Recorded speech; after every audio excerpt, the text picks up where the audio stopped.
Bonjour, ici Saline de la chaîne Saline Blossom. J'espère que vous avez passé un excellent Noël avec vos proches et que le Père Noël vous a gâté. En tout cas, j'ai passé un Noël avec ma famille et c'était le plus important. Voilà, je profite de cette petite accalmie entre Noël et Jour de l'An pour vous faire part d'une vidéo au sujet de la période 9. Alors, pourquoi je parle de la période 9? Parce que c'est vrai que ça fait un moment que j'en parle dans mes vidéos, en tout cas dans les précédentes vidéos, j'arrêtais pas d'en parler. Et d'ailleurs, certaines personnes m'ont fait part de leur intérêt pour ce sujet, donc je vous remercie. Et donc voilà, l'idée c'est de vous partager des informations sur ce que nous allons plus ou moins vivre, parce que là on parle d'une forme d'énergie qui va se mettre en place et qui est déjà mise en place depuis quelques temps. Et l'idée c'était de comprendre ce qui se cache derrière les énergies de la période 9. Bon, déjà, qu'est-ce que c'est qu'une période selon la métaphysique chinoise? Alors, une période, c'est, vous savez, dans notre vie, dans notre réalité, il y a deux aspects qui sont importants, que sont l'espace et le temps. Et en Feng Shui, on tient compte des deux, de l'espace, donc de l'environnement, et du temps. Donc là, la période 9 fait un focus sur la temporalité des énergies. Et la période dans laquelle nous allons entrer, donc c'est une période de 20 ans. La période de 20 ans qui est sous le signe du trigramme Li, qui représente le feu. Et alors que là, nous sommes actuellement à la fin de la période 8, qui elle est représentée par l'élément terre, qui est représenté par le trigramme Kun. Et en fait, cette transition dans laquelle nous sommes, elle a vraiment lieu en 2024. C'est-à-dire qu'on l'a déjà connue, cette transition, il y a quelques années. Pourquoi? Parce qu'en fait, en métaphysique chinoise, il y a deux pakwa. Il y a le pakwa du ciel antérieur et le pakwa du ciel postérieur. Et donc les changements ont déjà commencé à avoir lieu en 2017, en 2020 et aussi en 2024. Voilà, ça se fait petit à petit. Alors pourquoi je parle de 2020? C'est parce que 2020 c'est le croisement entre le début de la transition et la deuxième phase de la transition. Et si vous vous rappelez, en 2020, il s'est passé quelque chose de très important. Oui, il y a eu la pandémie. Attention, je ne dis pas qu'il y aura une pandémie tous les 20 ans, c'est pas du tout le cas. Hein. C'est vraiment pour vous dire que tous les 20 ans, il y a un grand changement d'énergie qui s'opère sur les mentalités, les manières de penser, sur les nouvelles choses qui intéresseront un peu plus les gens, et sur les énergies de notre environnement, de notre habitat.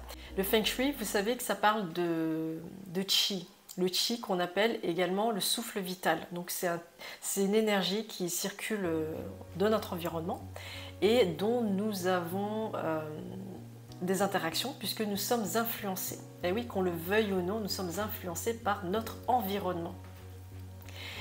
Et pourquoi on parle de période 8 et période 9?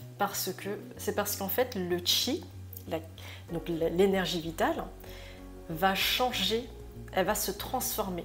Donc elle n'aura pas les mêmes attributs ni les mêmes qualités et défauts que la période 8, elle va changer. Donc on va parler, je vais vous dire ce que ça représente, hein, la période 8 et la période 9, ce sont ils sont représentés, comment dire? Ils sont représentés par des trigrammes. Donc le trigramme 8, qu'on appelle aussi le Kwa, c'est le trigramme qui s'appelle Kun.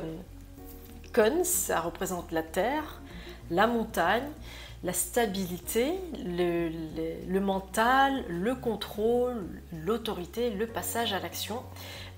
Et je ne l'ai pas dit, mais ça représente aussi le masculin. Alors que là, nous allons passer à la période 9 qui est représentée par le trigramme Li, qui représente lui l'élément feu. L'élément feu, ça représente aussi le mouvement, l'instabilité, tout ce qui est virtuel. Ça représente aussi la spiritualité, la communauté, le cœur, le ressenti, la réception et aussi le féminin. Donc vous l'aurez compris, on est en train de passer le flambeau du masculin, de l'énergie masculine vers l'énergie féminine. C'est pour ça qu'on voit de plus en plus un essor de femmes au pouvoir qui ont des rôles un peu plus responsables qu'avant. Je ne dis pas encore que l'égalité homme-femme est faite, mais on va vers ça. On va vers un meilleur équilibre de ce côté-là. Déjà, la période 9, c'est le dernier chiffre de la série. Donc on va du chiffre 1 au chiffre 9. Après le 9, on va repasser au chiffre 1 d'un nouveau grand cycle de 180 ans. Donc qu'est-ce que fait la période 9? Elle est en train de clôturer un grand cycle. D'ailleurs, en astrologie dite occidentale, on parle d'entrer dans l'ère du Verseau. Donc ça s'inscrit aussi là-dedans. Vous savez peut-être ou pas, mais la métaphysique chinoise se base sur les 5 éléments. Les 5 éléments, c'est le feu, la terre, le métal, l'eau et le bois. Et en fait, dans ces 5 éléments-là, il faut se dire que ces 5 éléments représentent des planètes qui ont de grandes influences sur nous. Et ces planètes, évidemment, ce sont les planètes de notre système solaire, parce que ce sont les plus proches. Pourquoi je vous parle des planètes? Parce que je trouve que c'est intéressant de faire un lien entre l'astronomie et l'astrologie. Il faut savoir que les périodes de 20 ans, elles ont lieu. Pourquoi? Elles ont lieu donc tous les 20 ans, et pourquoi? Parce qu'en fait, elles ont lieu au moment où les 2 plus grosses planètes de notre système solaire se rapprochent. La dernière fois que ces 2 grosses planètes se sont rapprochées, à savoir Jupiter et Saturne, la dernière fois qu'elles se sont vraiment rapprochées, c'était en 2020, le 21 décembre pour être précis. Et donc ce phénomène astronomique, on l'appelle la grande conjonction. Et à chaque fois qu'il y a une rencontre entre ces 2 planètes, on change de période. Et pourquoi celle-ci est particulièrement marquante? C'est parce que déjà elles étaient très très proches, parce que la dernière fois que ça a eu lieu c'était en 1623, donc c'était il y a très longtemps. Je m'intéresse en particulier à cette période parce que tout simplement on va rentrer dedans, mais aussi parce que c'est un élément qui transforme les autres, donc qui nous transforme.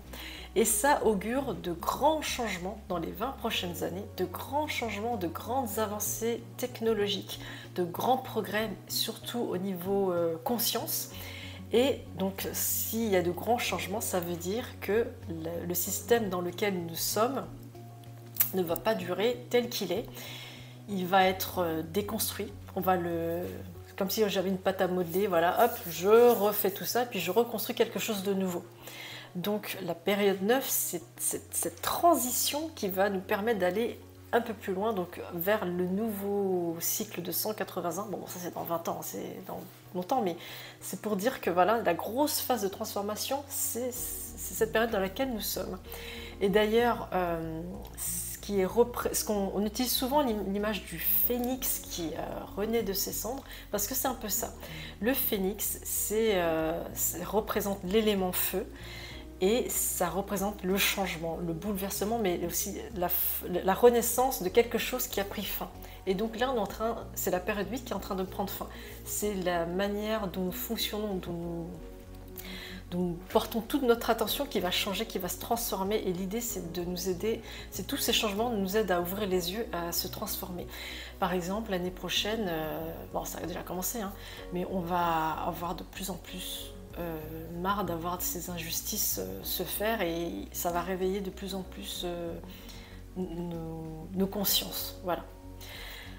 Donc, la période 9, c'est un grand changement dans nos vies, et elle va vraiment être, on va dire, pleinement active l'année prochaine, dès l'année du dragon. Alors, ça veut dire que 2024 est une année très importante. C'est une année, donc, le dragon de bois. Alors, c'est vrai qu'en France, en plus, c'est l'année des JO. C'est une année clé, c'est une année phare, parce qu'elle marque le début de la période 9. Et c'est là où tout va commencer à se transformer. Comme tous les mois, je vous propose de nous retrouver dans notre bulletin mensuel des énergies du mois sur la base du Padze.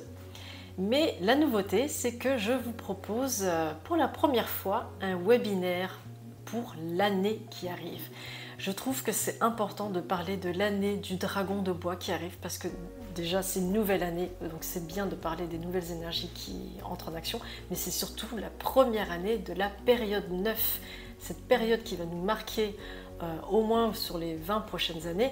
Je trouve ça vraiment important de parler de la première année qui fait le kick-off, comme on dirait, de cette période-là. Et pour les personnes qui veulent aller un peu plus loin, je propose des consultations à distance sur Zoom ou bien en présentiel dans mon cabinet. Sous la vidéo, je vous ai mis un lien qui vous permettra de vous inscrire au webinaire qui aura lieu en janvier. Et dans ce webinaire, je vais vous parler de l'année 2024 qui commence en février, donc l'année du dragon de bois.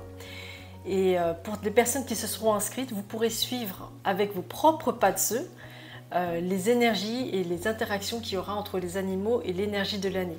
Je vais vous expliquer ce qu'est un maître du jour et quelle est votre action par rapport à ça sur l'année. Donc en gros, c'est vraiment des clés pour vous permettre de mieux préparer l'année qui arrive, qui est quand même l'année du dragon de bois, la première année de la période 9.